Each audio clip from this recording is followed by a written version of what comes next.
Hey guys, what is going on? So today we are going to be looking at the wide receivers that were drafted before Cooper Kupp in the 2017 NFL Draft. So Cooper Kupp was selected number 69, nice, overall in the 2017 NFL Draft. We now know that Cooper Kupp just won the Triple Crown for receiving this past season.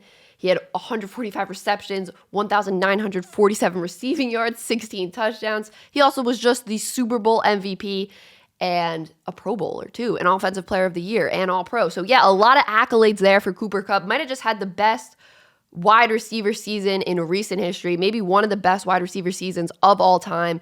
And yeah, let's look at the wide receivers who were drafted before him. So the Tennessee Titans selected Corey Davis, number 5 overall in the draft. Davis played 4 seasons in Tennessee before signing with the Jets this past offseason. His best season was his 2020 season, where he had 984 receiving yards and 5 touchdowns. When he was healthy last season, he did play decent. He had 492 receiving yards and 4 touchdowns in 9 games with the Jets.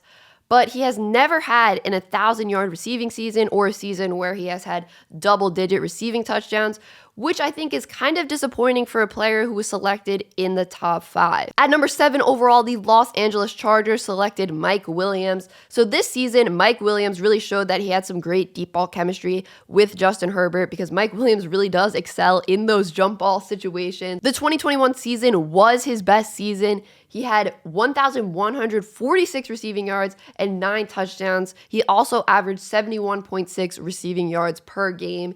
He's had 2 seasons with over 1,000 receiving yards and 1 season with a double-digit number of receiving touchdowns. Mike Williams, he's been a very solid wide receiver. I think he's kind of burst onto the scene a little more recently. I think he's been more consistent in his past few seasons, especially last season, because that was his best season. Do I think he's lived up to the hype of a number 7 overall pick?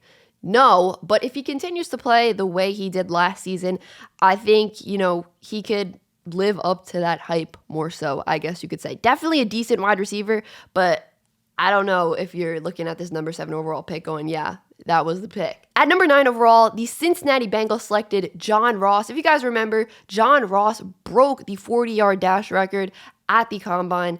Unfortunately, the story of John Ross's career has been injuries. His rookie season, he only played in 3 games. His best season was 2019, where he had 506 receiving yards and 3 touchdowns in 8 games. He signed with the Giants this past offseason, and he played 10 games for them. This past season, he had 224 receiving yards and 1 touchdown in those games. Unfortunately, Ross does not have over 1,000 career receiving yards yet. It just really stinks because injuries have really derailed his career. At number 37 overall, the Buffalo Bills selected Zay Jones. So Jones' best season was his sophomore season in Buffalo. He had 652 receiving yards and 7 receiving touchdowns. He was traded to the Raiders in 2019. I think if you watch Raiders games this past season, you could tell that Zay Jones did have an impact on offense. Yes, he didn't put up the best stats. He had 546 receiving yards and 1 touchdown. Like I said, those aren't the best stats, but at least he was involved in this offense. At number 40 overall, the Carolina Panthers selected Curtis Samuel. So Samuel is a wide receiver who can make an impact in the pass game and the run game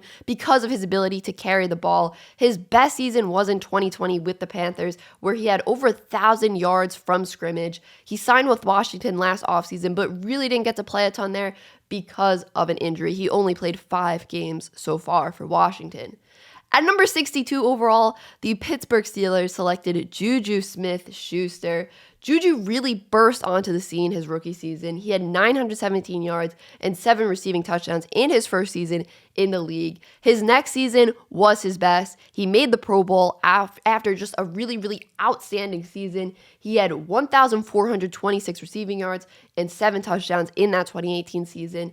He has really been a key piece on the Steelers offense since he has been drafted. Unfortunately, last year, he did have an injury that knocked him out for the majority of the season. He came back for that playoff game, but he only was able to play 5 games due to that injury. Funny enough, I think out of all the guys on this list, I think the last guy on the list, Juju SmithSchuster, has had the best career, obviously excluding Cooper Kupp. He's not really on this list, but I think out of all the guys on this list of guys drafted before Cooper Kupp, Juju has really had the best career, which is interesting, that he only went a few picks before Cooper Kupp. So that is it for this video, guys. Make sure you hit that like button if you enjoyed this video. If you're new here and you want to subscribe, feel free to do so. And that is it, guys. Peace.